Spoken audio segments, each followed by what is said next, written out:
This is us editing at the end, but to insert early on that we're going to get into some things about sexual violence, um, sexual assault, and also feelings around suicidal thoughts. This is just a trigger warning at the beginning that that might not be for everyone to listen to, but if you do decide to stick around and stay, we'd appreciate your compassion as we go through this story.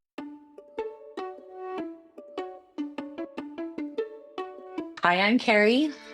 I am Kimberly, and this is Coffee and Cocoa, a conversation about how to reconstruct your family after they've deconstructed their faith. We're a mother and a daughter sharing conversations from both sides of the faith divide. And I realized that last week we didn't discuss why it's called Coffee and Cocoa. And for anyone who doesn't know, my mom is LDS, and I have left the LDS church. And famously, Mormons can't have coffee, and I Mhm. love coffee. Though, if this was more accurate, it would be like Diet Coke and Diet Dr. Pepper because we're both diet soda girls at heart. And at the end of the day, it's just cute. Yeah, I thought it was cute. All right, so So today we decided to talk about your story. And last week you said something about at what age did I think that you'd started deconstructing and started thinking about leaving the church? mhm. And I hadn't really thought about it until I don't know why that brought it up for me, but I'm really interested to hear the story, but I'm also a little bit nervous about it, right? Because Yeah, we haven't ever really done this before, where you just told me your no, whole story. no. And this week, because I was like sitting down and thinking, okay, what am I gonna say? Like, how do I tell this story? I realized that I've never told this story incomplete, and like it was really emotional for me. So it might be a weepy time discussing this. Like I thought it would be funny and silly to kind of like reflect on and talk about, but it was really hard. But I did put quite a bit of thought into reflecting on like when did this start and where did it come from and like how I actually felt about it in a way that wasn't just like taking care of myself, like dissecting it for Mm, my own feelings, but dissecting it more to like explain to current members what it's like to leave. yeah. Because also, I'm sure you've heard this, but it's really popular for people that are ex-Mormon or post-Mormon Mhm. to talk about it as their shelf breaking. So, like, they Yeah. talk about all of these things about the church, Like and you kind things of that like, just don't quite fit. and you're Yeah. like, I don't feel great about that, but I Hmm. still believe in the church, so I'm going to put this on my shelf. Hmm. And eventually, you get so many things on your shelf that it just completely snaps. And I definitely have felt that. And I also know a lot of people who are currently Mormon that are like, when they hear that analogy, they're like, yeah, like I do have some things on a shelf that like, Yeah, for sure. Well, and the idea is that we'll figure that out later, right? yeah. But yeah, I've Well, heard that many times that, that yeah, shelf gets too many things on it and then it just can't hold them all. And it's like, okay, we're done. yeah.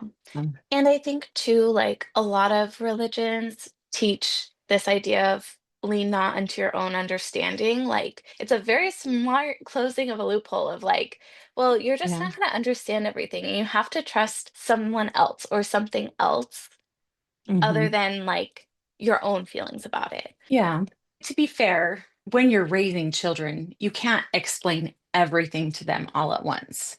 And so, like, it makes sense when you're raising kids that it's like, okay, you don't understand that right now, but you'll understand that someday. Right. And so, I mean, it's not a good strategy to continue your whole life with for sure.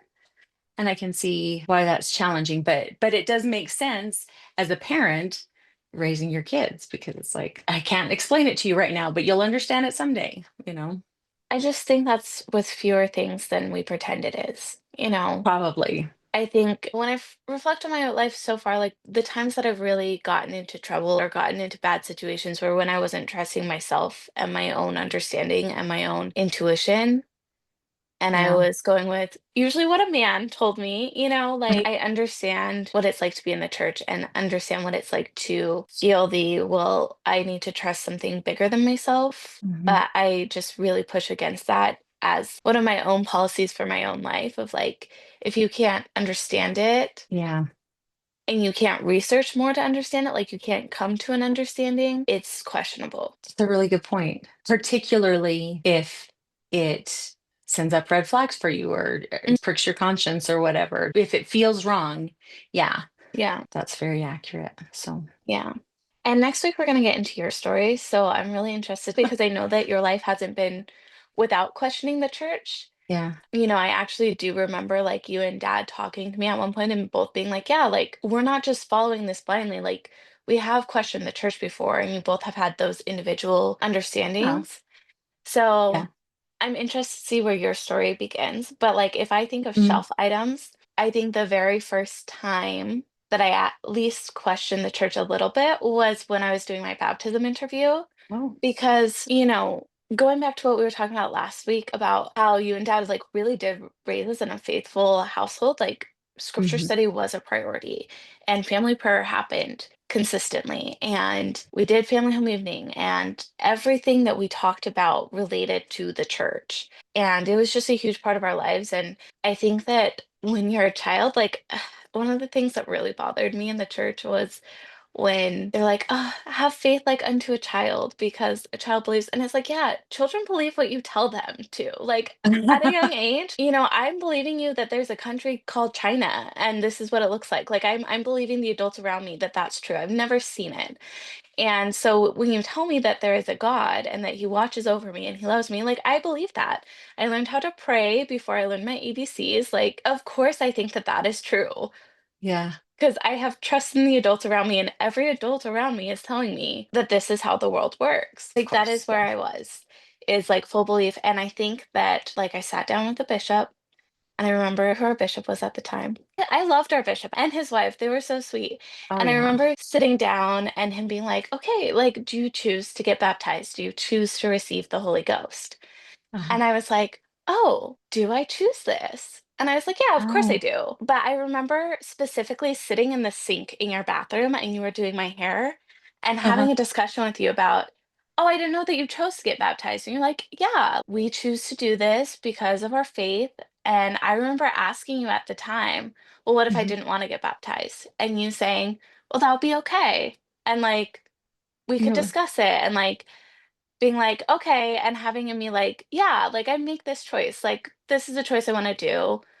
And I don't think at the time I would have had, like, I was 8, I don't think I would have had enough to be like, "No, I don't wanna do this," but I remember that was the first time that, like, I felt like this is the choice I'm making. Like, the other things I remember about my baptism is, like, who I got baptized with, like, who else in our stake was getting baptized that week, and, Yeah. like, I remember wearing a dress to be baptized in instead of a jumpsuit because we borrowed one from, like, a close family friend, Hmm. and I remember that grandma brought me a pink sparkly dress that was, like, what I changed into after my baptism, and that it left glitter everywhere I sat, which was very good for me. I know Um you were always all about the glitter. Yeah, I really liked the pink butterfly. And like I remember who was there and I remember lots of things, but yeah, I do remember that conversation at the time and I think that was the first time I had any inkling of like what would it look like to not choose this? And Yeah. but like that was very minimal. Like I was 8. Um Sure. and I think that like I feel defensive of like people think that people that left the church must have not really believed it all along. So I am defensive Mm. of I did believe it and I did really hold fast to it, even through Yeah. like a lot of different trials that came up. And even when it was inconvenient to believe in the church, I believed in it.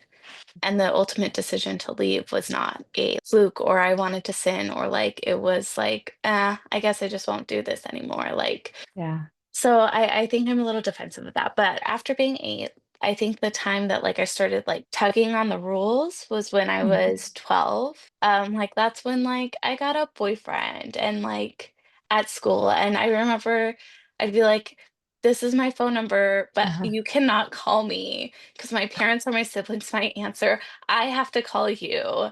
And he wasn't Mormon, like, it wasn't even I don't even think I liked him, I think I just wanted a boyfriend. And, Uh-huh. like, I remember that was, like, the first time of, like, having things to hide from you and dad and having, like, Mm. a bit of rebelliousness, but, like, I was still, like, Beehive president, and I still went to church, and I still, like, pretty much believed it. I just, like, was like, "Well, some of these rules are dumb." Mhm. And I think at that time too was around the time that I read your journals from when you were my age, and I was like, "Well, mom had a boyfriend, so Oh. Fine. Oh, I still question that decision to let you be my child. Yeah. So the other hard thing around that time Hmm. was I was a very good journaler, and you found my journal, and I got in trouble for having a boyfriend. And I threw my journal Um, away, and I did not start journaling again until I was like an adult and moved out. oh, So I sorry. kind of, I mean, yeah, it sucks, but I do remember I that. Like, mean, yeah, I just need to say in the beginning of this that there's a lot of stuff that I'm sorry for that I wish I had done differently, right? But I don't yeah, want to be on the defensive through this whole thing because these are all things that you wish I hadn't done. But there are many, many, many things that I would do differently and that I feel like I didn't do very well. yeah, And so I'm not going to keep saying I'm sorry whenever you say stuff like that, but I also don't want you to like feel like you have to pull your punches. Like, yeah. I guess I should have said that at the top is this isn't going to be pulling punches because I know that we've yeah, discussed a lot of this. I know that you would do differently now. yeah, I know that you made different choices with my younger siblings, but it still like affected me at the yeah, time. hmm, And I guess the underlying current of this is the start of a pattern that went through all of my middle school and high school career where your reaction to me breaking the rules created such a divide hmm, in us that, you yeah, know, while we've repaired our relationship, like I don't get to be 13 again and have a good relationship yeah, with my mom. And if there was someone who was in your position that could do yeah, differently, I would want them to yes, know the effects and want them to know that like it's not worth it. And if your child has a boyfriend or a girlfriend or is gay or whatever, whatever they are doing is not worth ruining your relationship with them. And it is yeah, not worth them not feeling safe in their home. And it is not worth breaking trust with them as a parent. Because the fact that like there were big reactions to things like finding my journal and finding out that I secretly had a yeah, boyfriend, like I'm not going to come to you then when a 23-year-old is messaging me on Facebook telling me I'm sexy, because I yeah, don't trust you to be on my side.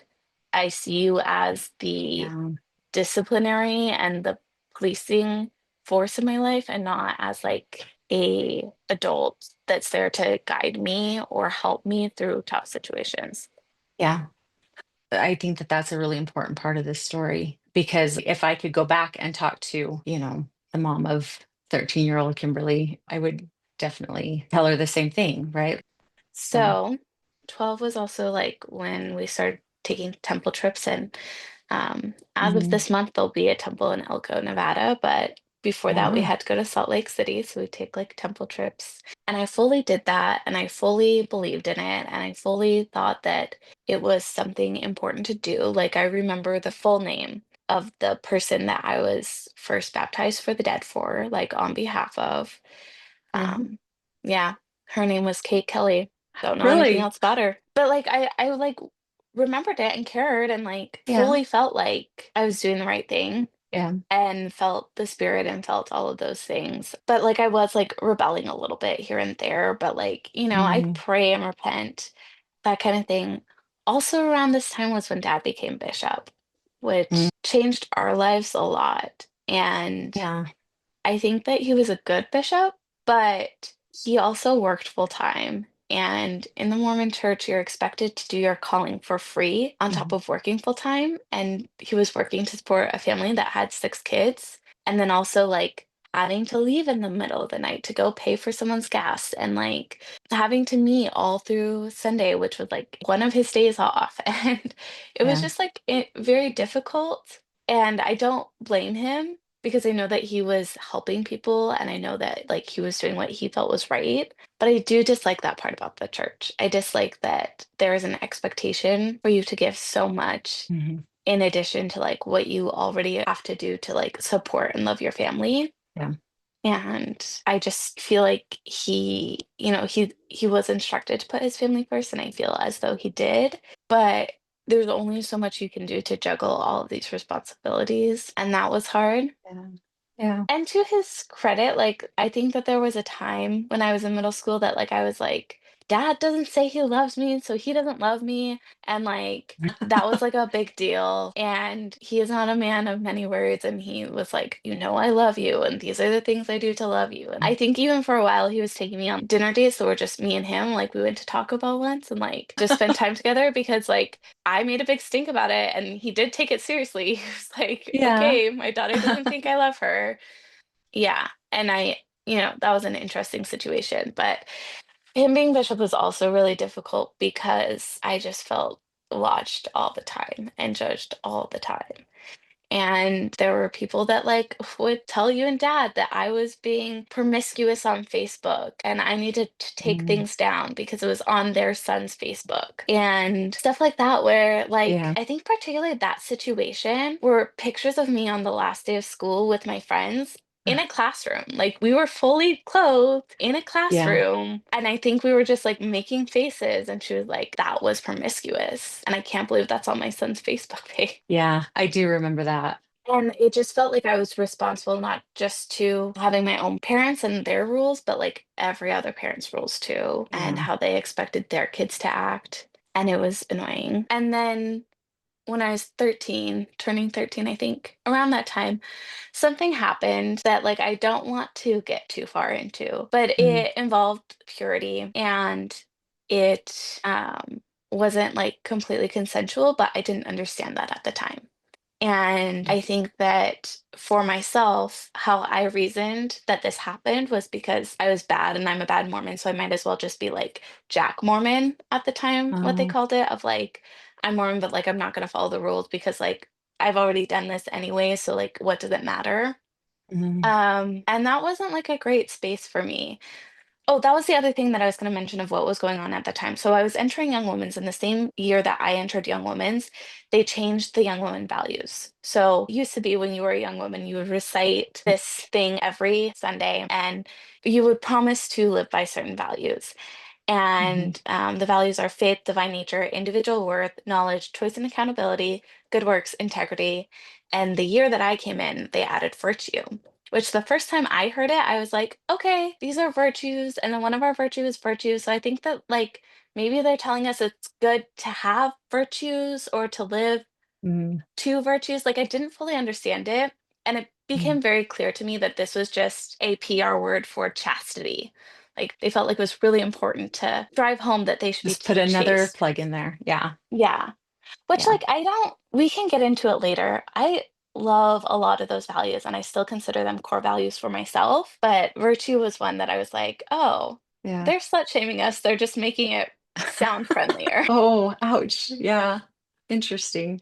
So with that Yeah. being said, the church has a new focus on telling women to be virtuous. And this thing has happened to me where I'm not virtuous anymore. And I just Mm, felt really bad. And this is on top of again constantly being brought down about every little thing I did, like being called promiscuous when I'm not doing anything mm. and having comments about the length of my dresses when you made me dress extremely modestly. So Yeah. the fact that like things that were meeting your standards were still being like picked apart by other women was really difficult. And Yeah. I think that when people are like, oh, they left the church because they wanted to sin or they got offended or things like that, like all of this happened to me at a young age and I still believed. And I still felt like the Mormon church was true. I just felt like I Hmm. didn't fit in it anymore. Yeah. So my eighth grade year was really difficult. That was like the year that I got slut shamed a lot at school because Hmm.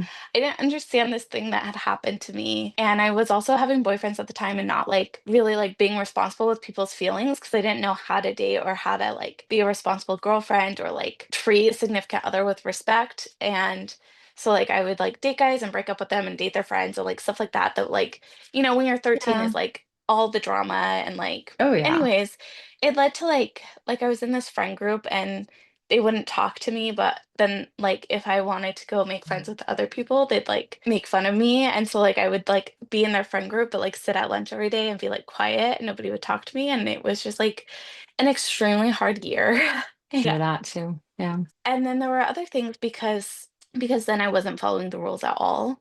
and I didn't Mm, know where my values were. Like I hadn't really reconstructed my own values. My only values were relying on the church. So if I wasn't going to follow the church, then like it doesn't matter if I lie or I'm mean to people or anything mm, like that. So I wasn't my best self. And then like I was doing things like texting boys and sending them pictures in my tank top, which was so scandalous. Or I think one time I sent a picture in my bra or something like that. And every time that you would take my phone or find out about this, it was like the end of the world. And mm, I was constantly grounded. And there were things like, I remember you showed up during cheer practice because you said, I can't trust you. I can't trust you to be alone ever. So I have to watch your cheer, or it was cheer tryouts. And then I didn't make the cheer team. And then mm, like everyone knew my mom was super strict on me and like wasn't cool. And so then I wasn't cool and nobody wanted to be my friend. And like, it was just, like, really bad and explosive, and, like, I wanted to die. Like, I just didn't wanna be alive, and it was hard because there was no safe space at that point. Like, I didn't yeah. feel like I felt like the church was true, but I felt like I didn't belong in it, and I felt like I can't come home and feel peace because my Mm. parents are always mad at me and think I'm a liar, and wow, this is so weird. This is, like, 15 years ago. Oh, I'm so sorry. Yeah, like, and I just felt like school sucked and, like, I couldn't be around anyone there, and, like, I just it was just, like, the hardest time, and, coming out of that, like, I was like, "This is all your fault," and, like, Yeah. "This is because you didn't follow the rules," and, "Heavenly Father's not answering your prayers because you don't deserve it," and so oh, sorry. It's really heartbreaking to hear about because I remember this period of time very well, and I just didn't know how to get through to you or how to communicate with you, to be honest. It's weird to think back on because again, like if I could go back and say, look, I just love you so much, no matter what is going on with you, no matter what you're going through. I wish I could go back and be a safe place for you. That breaks my heart. That home Yeah, was not a safe place. yeah, and I guess, like, feel like I'm really putting myself up. Like this feels really vulnerable, but I like one of the big problems I have with the church is the suicide rate, especially among teenagers who have experienced sexual assault and Yeah, teenagers who are gay or queer or transgender in the yeah, church. And I don't think that I fully understand what that experience is like for every child in the church, but I do think I understand that as a human, you have to have a place that feels like a break. yeah, um, I don't think that you can be sheltered from every hard thing, but you do need space where you feel like you can breathe and be yourself and feel loved and feel okay. And I think yeah, that for a lot of teens in the church, they don't have that because the church is in their home. And the things that the church teaches, they hear from their parents. And so they assume that their parents believe everything the church says. yeah, And I think if the church could be better, one of the things would be parents understanding that it's more important to create a safe space for your child than hmm, to make sure that they're following the rules exactly. yeah. I absolutely agree with that. And there needs to be an unconditional love and acceptance, no matter what kids are going through, no matter, yeah. Yeah. And I wish I could have, like, if I could go back and parent myself or Hmm. advise you through parenting me, I think I would say, like, sending photos of yourself in your tank top is not great. And, like, it's not like Yeah. what you want your daughter to be doing. Hmm. And there's probably self-esteem issues around that. Like, there's probably more if you dig there that isn't Sure. great, but it's not worth feeling terrible over. It's not worth feeling unworthy over. Hmm. And a reasonable reaction to that would have Hmm. meant that, like, the first time, like, someone sends me a graphic picture, I can come to you and be like, "Look, like, I don't understand this. Like, I can't Yeah. process this. Like, I don't feel like I was deserving of this on my phone just because I sent a picture of myself in a tank top or, like, Yeah. was flirty." I wish that, like, I had had more guidance through that, Yeah. but because I wasn't supposed to be dating, I couldn't even talk to you about relationships at all. And I Yeah. couldn't talk to you about how boys were treating me or about how I felt about certain times when like, yeah, I wanted to kiss a boy, but like I didn't want everything. And like, I think in Yeah. general, society has a lot more discussions now around like consent and things like that. But like, Hmm.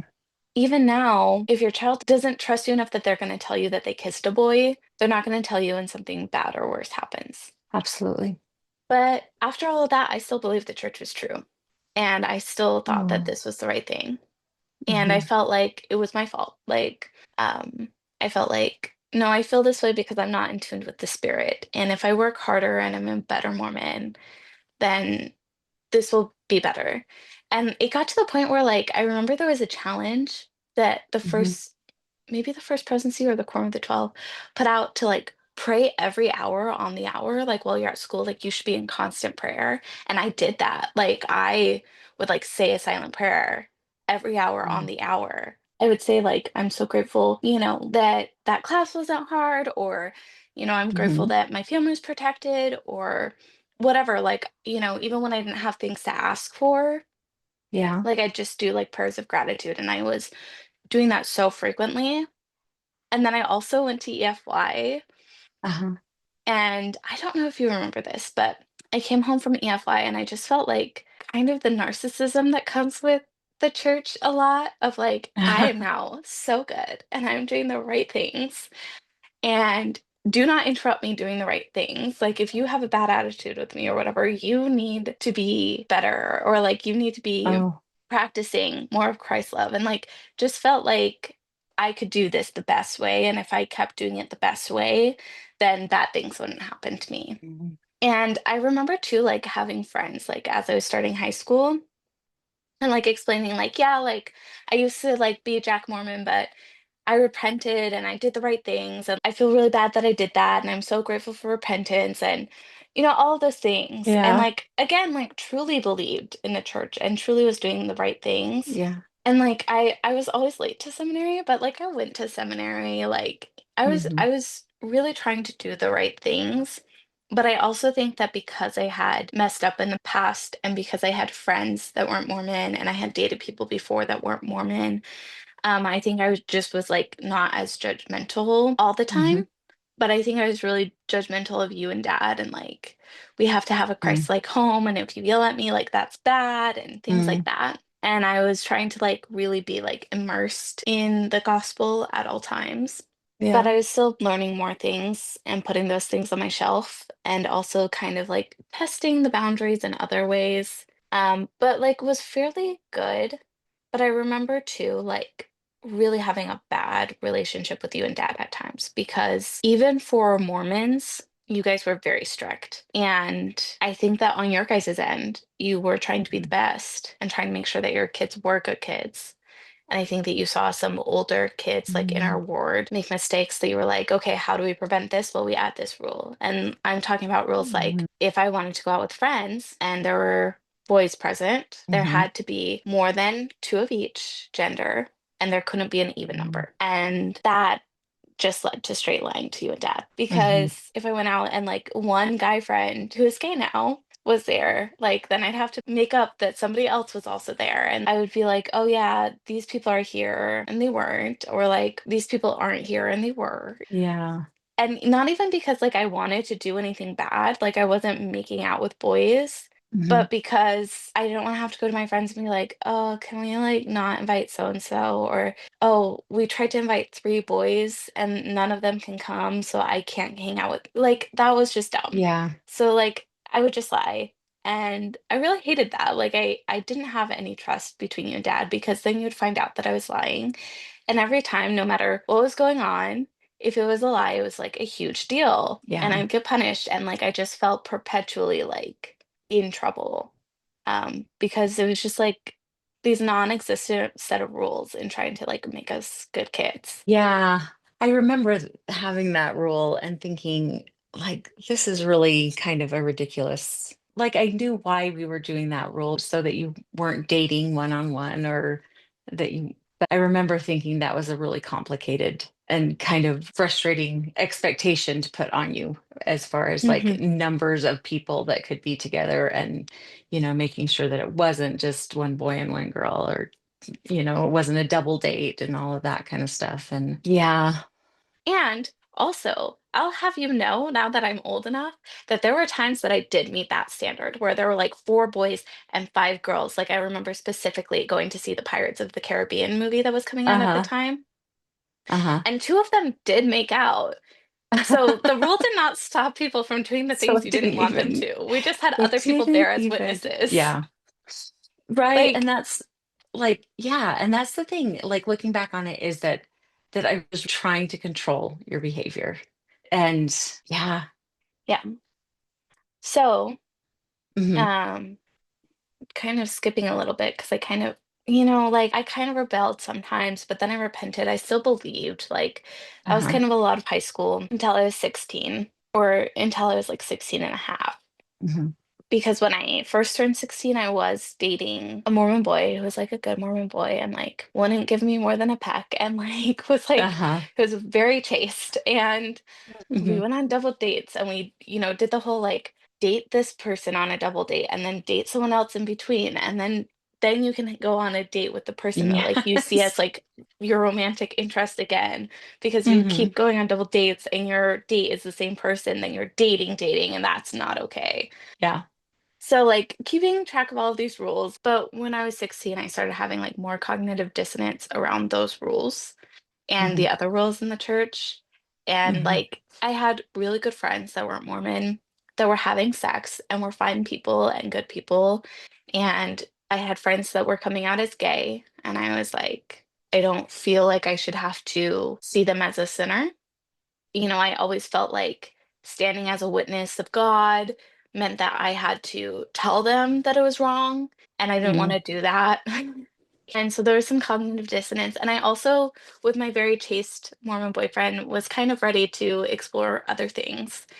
I just, yeah, started dating someone who wasn't Mormon. And around this time, you and dad started accusing me of having sex, and I wasn't. And that was really upsetting because Hmm. I think that because I was at his house more often Hmm. and I was in a relationship with someone who wasn't Mormon, that you figured that that must be going on. I don't know. Yeah. I mean, I think we did. And that wasn't at the time. And I wasn't Mm. ready to do that at the time. And I knew that. Yeah. I think we made out. Like I was happy Hmm. to do that, but I wasn't going further than that. Hmm. And that was because of my own choice, not because like the opportunity hadn't presented itself. So when you guys were so sure that that must be going Hmm. on, that just broke any trust left. And there wasn't a lot anyways. I think that we were getting back in a pattern of it always being a fight and never having a conversation that wasn't a fight. And I didn't at that point trust your guys' guidance because you guys came up with really stupid rules Hmm. and it felt like there was a measurement of obedience and not a measurement of if I was a good person or not. Hmm. And I was extremely frustrated because with this boyfriend at the time, he like openly made fun of the Mormon church multiple times in front of me. And like I Hmm. like had an argument with him where I was like, this is what I believe. And if you can't respect it, like we can't be together. Like Yeah. was very clear about that. But then to you guys, I Hmm. wasn't being a good Mormon. And Hmm. to a lot of my friends that were Mormon and their parents, I wasn't being a good Mormon. Hmm. And that really hurt. And it just like now I can be like, that is so ridiculous because when I did have sex, it wasn't that big of a deal and didn't change who I was as a person. Hmm. But it really changed how everyone in my life reacted to me. Yeah. So back to what was going on in the church at the time. When I was 17 or 18, Hmm. the seminary class that year was studying the Doctrine and Covenants and Pearl of Great Price, which is related to Joseph Smith and church Hmm. history. And this was also the year that the church came out officially and talked about the seeing stone. So Oh, yeah. Yeah. Okay. I am having this personal issue of having the cognitive dissonance of everyone in my life is treating me differently based off of this perceived thing that I have done that I have not done. Uh-huh. And now things that I know about the church aren't true. Like, Yeah. I was definitely taught at the time that Joseph Smith used the Urim and Thummim to translate the Book of Mormon and had all of the illustrations approved by the church that showed him with the plates translating. Oh, yeah. And Yeah. Now all of a sudden we're hearing about a rock and a hat, which I had, there was that Yeah. episode of South Park that said Uh-huh. that, and I was like, these guys don't know what they're talking about. Like, that's not how that happened at all. Um, Uh-huh. so now that's true. And also at this time, I started dating not just a non-Mormon boy, but a Black boy. Uh-huh. And I saw a lot of reactions to that that I didn't like from both Mormon and non-Mormon people around me, honestly, because we grew up in a really Uh-huh. conservative area. But the people in my family that had an issue with that was a problem. Hmm. And I remember having to look up and specifically say, no, the church retracted that interracial couples could be sealed in the temple in 1994. But then I had the Hmm. knowledge that that was ever a problem to the church Right. and that it was a problem to the church up until 1994, which is 3 years before I was born, which was when you Yeah. and dad got sealed in the temple, which is Yeah. like very recent in history. And then I was also finding out about Black people in the priesthood Hmm. and how Black men couldn't have the priesthood, which I thought was just a funny line in the Book of Mormon musical song. Oh. I didn't understand the full church history around that. And reading the letters to the First Presidency at that time Yeah. and the letters back saying that this would never happen and Yeah. that God specifically, like, this is specific to the gospel, that alarmed me. And that added to the shelf. And at that point, I was really faced with feeling like I don't really support a lot. Like every time I tell someone I'm Mormon, having to say, Uh-huh. but I respect Black people and I think gay people are fine. And like I had to give all of Mm, these qualifiers. disclaimers. Yeah. And I was also like, would always have to be like, I'm not that kind of Mormon. So at the time, like I was having all these issues. Like my shelf was pretty full, but like I still went out with the missionaries. I was still considering Yeah. a mission. I was still considering getting endowed after I graduated. But I Hmm. was just having a hard time, really. And like I felt like dating a Black man was fine and like was like, Uh-huh. this is an issue I can't fight for the rest of my life. And I don't know, there was a lot of angst around that. Yeah. And then I remember when I went to college, I was having a really hard time because I was like, my parents have taught me nonstop about the church my whole life. Hmm. But I am now in my last semester of high school finding out that I don't know how to pay for college. I don't know how to get into college. I don't know how to have Hmm. a future as like a functioning adult. And also, there's no money for college because FAFSA says dad makes too much and dad can't afford to pay for college. And what am I Yeah. going to do? Hmm. So I went to live with my grandparents in Vegas. And I remember going into that semester, we were shopping or something. And we're like, I'll buy you this shirt if you go to Institute this year. It was Oh, like a $30 shirt. It was the worst deal I've ever made. did you And go yeah, to I did. Institute? I Oh, went to Institute. I went to Singles Ward. I went to the okay. Foothill Singles Ward in Henderson, Nevada. Mm. And I also went to Institute. And I just remember the whole time, just like, I think the class that I took was like temple prep, Oh. but it was actually like anti-gay rhetoric Oh. and chastity rhetoric the whole time. The man that taught it was Oh. very much reciting the proclamation to the world and talking about how marriage is the most important thing that you can do as a woman, and well, marriage and having kids, and this is your role, and you need to be worthy for your husband. And I just remember like sitting in institute every week and be like, no, no, no, no, no, no, no, I Mm. don't agree. And I remember just eventually telling you, like, I'll pay you $30 for this shirt, but like, this is making me want to leave more than keeping me faithful in the church. Wow. And I really hated that.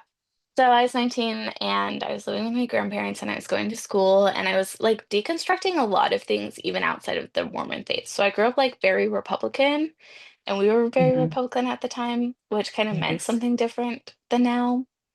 Yeah. But I was like being exposed to all of these different ideas and like really saying like, does that align with my values? Or has it just been the only reasonable argument presented to me? Like, Yeah. has every time I've seen this information, it's made like the other side seem ridiculous. So I started, Yeah. deconstructing a lot of things. And I just kind of decided that I wasn't going to be Mormon, but I didn't really want to talk about it yet. And this, I think, was around the hashtag I am Mormon campaign. Oh.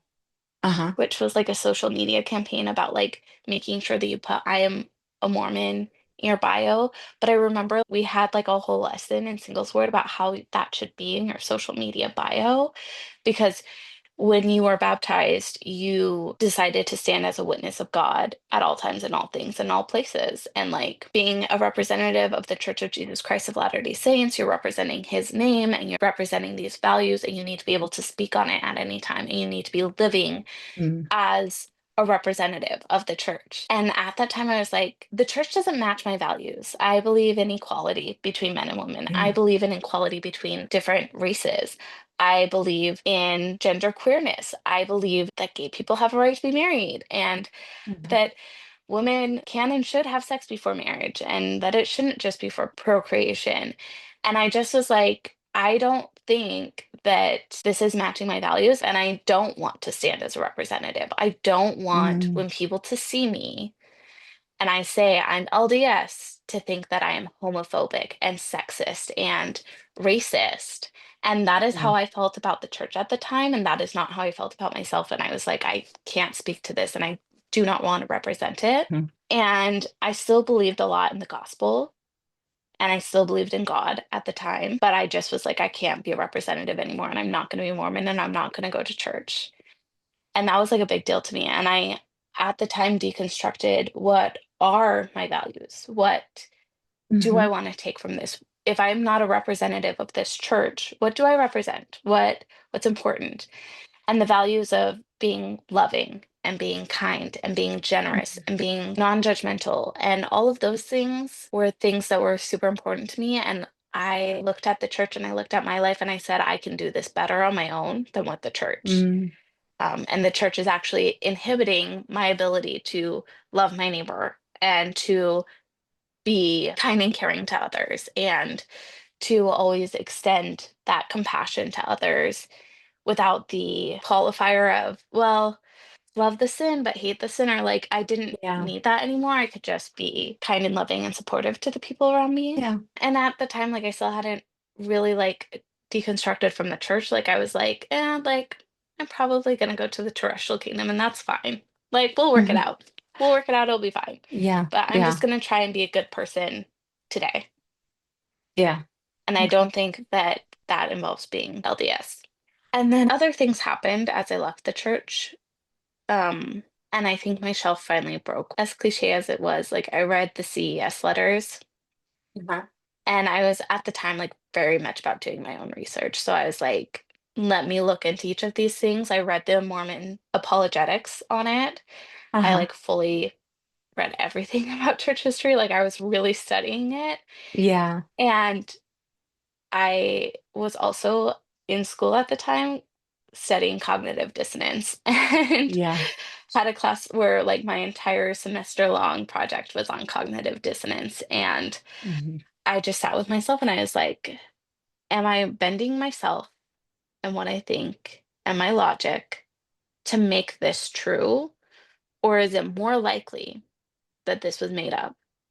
And Mm. that's when the shelf completely broke. And I was like, it is more likely that this was completely made up.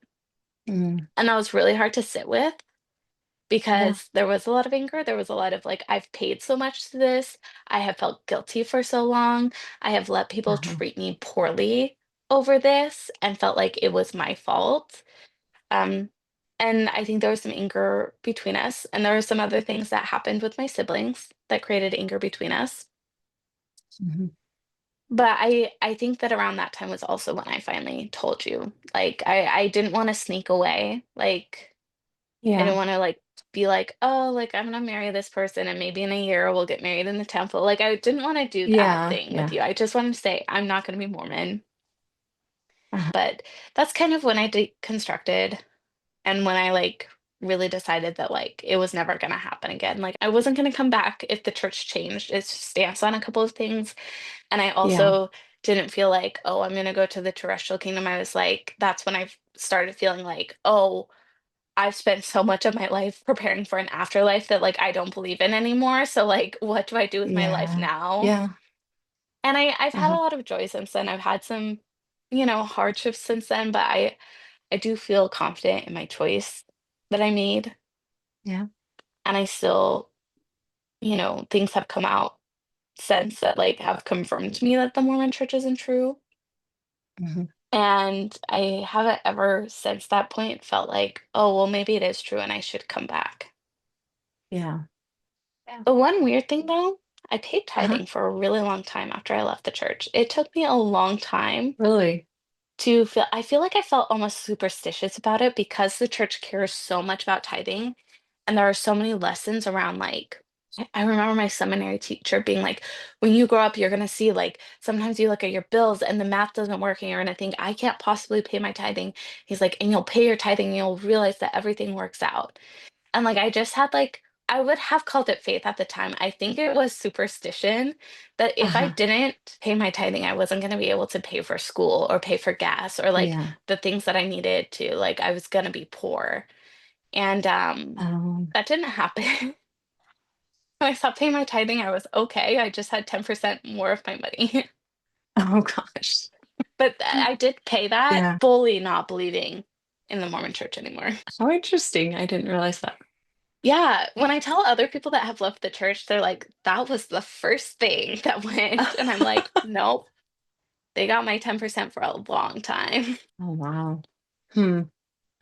Yeah, interesting. That was a lot. Yeah. Yeah. I mean, does it feel good to like get it out or does it feel like where are you at? I don't know. Yeah. I think I love you, and I don't mean this in a hurtful way at all, Mhm. but I really wish that I could go back and change things because I don't think that any of it changed the trajectory of if I stayed in the church or not. And maybe like this was a conversation about my story. And Mhm. because it's a conversation about us and like how we have reconciled after me leaving the church, I felt like it was important to include all of these things. Yeah. But my decision to leave the church didn't ever come down to whether I followed the rules well enough or not. And I don't think that there was you and dad pushing me too hard and making me leave, or you and dad not pushing me enough. And so I left. Mm. And I know that because there are people that have stayed that did the same things I did. And there Okay. are people that have left that followed the rules better than I did. Yeah. And ultimately, all it did was damage our relationship. Yeah. I would have loved to be loved differently growing up. Like, I would have loved to be able Yeah. to talk to you when things happened. And I just think that when it comes to parents going through that with their children, I think that you will never make enough rules to force your child to believe in the church. And no matter how obedient they are, Mhm. is not going to be equal to their faith or their belief in the church. Yeah. But it is going to strongly affect your relationship with them. And our relationship has happened because we have done immense work in spite of what happened when I grew up, Yeah. but it could happen easier if we had a different relationship as I grew up. Yeah. I agree. There's so many things I wish I would have done differently. Yeah. And like it's hard because I can get stuck in that and really um because what's done is done, right? Like there's no way I Hmm. can go back and fix that. Mm. It's and so all I can do now is just do better going forward. I mean, I remember you telling me that when you left home, you were not going to be a part of the church. And I just remember thinking, you'll change your mind. And like thinking that I was doing this for your own good, like pushing you to go to seminary and like, especially that last year, pushing you to go to seminary, knowing the teacher and like the expectations that she was putting on you and how she was talking to you and still thinking like, no, she needs to be in seminary and this is the best thing for her Hmm. to go, you know. And I wish I could go back and not do that. Right? Like I can, I feel like you're told all the time to have a celestial perspective, and I think that that gives you tunnel vision mm, because it wasn't important if I went to seminary. It hasn't added to my life at right. all, but I would have loved to sleep an extra hour. Yeah. I would have loved to not get in fights with you and dad. Yeah. And I would have loved to not like I started every day with like a group of people that looked down on me and like made me Yeah. feel terrible about myself. And adults, like full grown adults that were judging me. Okay. So I used to think that if I did everything the church said, like that was the path to having good relationships, to having a good, strong family. And so I just tried really hard to do everything that the church said Yeah. rather than like evaluating and seeing, okay, this is what the church council is, and understanding that that is like the general counsel and it may not be best in every situation. And it wouldn't have been best in our situation. And I don't think I ever gave myself the freedom to evaluate that, of saying, like, okay, is this going to be the best thing for our family, for our situation? Hmm. And And so, I I mean, think too, like the group think and the pressure mhm, adds to that. yeah, And I wish the most important thing would have been our relationship and my safety, but yeah, like the safety of my soul from your perspective, or yeah, are we following the church, or things like that took precedence. yeah. I think that that's true. You've said that before, that like we were so worried about your eternal life that we were less worried about this life, right? And Yeah. Because, like, I'm not even like strict parent. Like, if you guys had cared a mhm, lot about my grades or my ability to get into college, that would have been actually helpful to my life now. But yeah, like, you guys didn't care about that.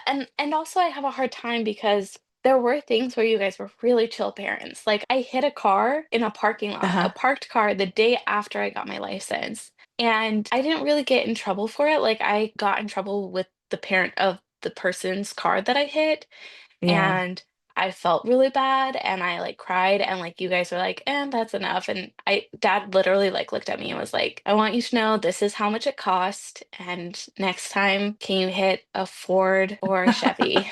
But like, to me, that is a response where anytime I had car trouble, which uh-huh, sadly that was not the last time, we had enough trust that I could tell dad, that I could be like, yeah, I took it on the dirt road and I shouldn't have taken it on the dirt road. But because anytime I hung out with a guy alone and you guys found out it was so overblown, then yeah, like if I was in actual trouble or if something bad happened to me where I did need yeah, adult help, I was on my own because there's no way that I'm going to come to you guys about that. yeah. Lots of things I would go back and fix. Yeah. And I feel bad because, like, even saying that, it sounds like a cop out. Like, I don't know what the appropriate thing is to say other than I'm sorry. Yeah. I think that we've fixed our relationship, and I think that there are Yeah. times that like you've like with my younger siblings that you did do differently. So none of it is meant to make you feel bad, because I think that as much as that can be solved, it's been solved. But I Yeah. just, if there's a parent now that is Yeah. acting this way, I would love to put it on their radar, Yeah. because like one of the things that like I still digest in therapy that's really hard for me is like you got to be a different mom to my two younger sisters and to my younger siblings in general. Like you got to go back and be like, "Hey, I made this mistake. Let me do this different." And you did get to have different kinds of relationships with your children when they were teenagers. And I will never get to redo my relationship with having a mom doing differently in high school. Like that's ended and that's Yeah. over. And we've addressed it and healed it as best as we can. But like the hurt is serious. And I would love for parents to understand that. Yeah. Yeah. And there's no amount of sorry or um changing now. Like there is enough that can change our relationship, and definitely like I feel like you are Yeah. worthy of my forgiveness and of a good relationship with me. But like neither of us can ever go back in time no matter how much we would want to and Yeah. heal that. Yeah. It's true. And that's, hard. Yeah. It's sad. And there was plenty of good and there was plenty of love. Like it wasn't like it was always bad, but there was a lot of just like bad feelings in our home in general. I do remember like the fight that we had in the church where it ended with you throwing my shoes at me. Was I told you, if you keep acting like this, none of your kids are going to talk to you. Like we're all Yeah. going to leave and we're never going to talk to you again. So that was Hmm. after my older sibling left and didn't talk to you Yeah. guys at the time. Yeah. And I think I was right. And I don't think I was right in saying that to you. I think that was mean. But I think I was right in that evaluation. I think that if things hadn't changed, that none of us would Oh, yeah. talk to you. I agree with that. Yeah. And we'll talk more about my experience because, I I mean, I was dealing not with just with you, but with five other children as well. Hmm. But I do think that things had to change. Like I had to grow. And I almost feel bad because I think maybe you were just the one that had to come and, make me see the things. And that's not fair. I should have been more of a grown up or more emotionally mature. Hmm. But at the same time, like sometimes I look back on my life and think, okay, how would I have learned that? Like what other thing in my life would have taught me that? Hmm. Does that make sense? Like, I don't Yeah. know. No, because we've had this conversation before that you and dad were doing what had worked for your parents. And Yeah. both of your parents raised, like, your parents raised 4 kids, and dad's parents raised 9 kids, and they all went on missions, got married in the temple, did the right things according to the church. And the Hmm. level of strictness that they put on you yielded those results. So why Yeah. would you do any differently? But then you were thrown into this generation of parents that are parenting kids on the internet now. And like the whole Yeah. world is changing. And the things that worked for your parents don't work Yeah. with every type of child. We Yeah. were different.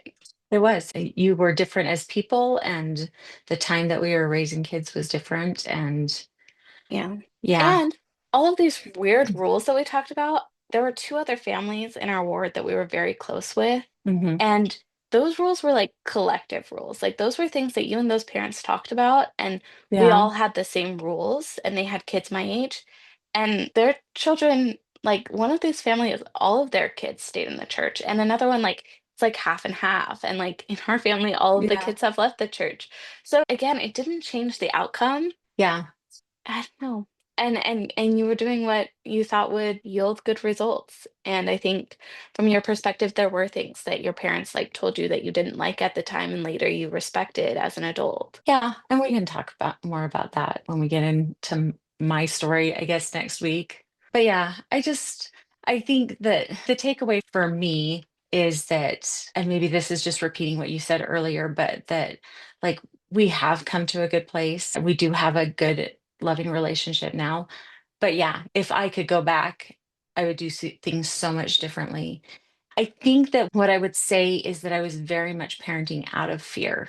Like that would be the tagline that I would put on it now. Like I was so afraid that you were going to leave the church that I was trying to control everything. And if there's other mothers that are parenting teenage daughters that are super willful and super independent and just have their own ideas and just seem like they're rebelling against you all the time, that it is not your job to make them be good. It is your job to make a safe space for them and ooh, to make a place where they feel loved and accepted. And I didn't do that for you.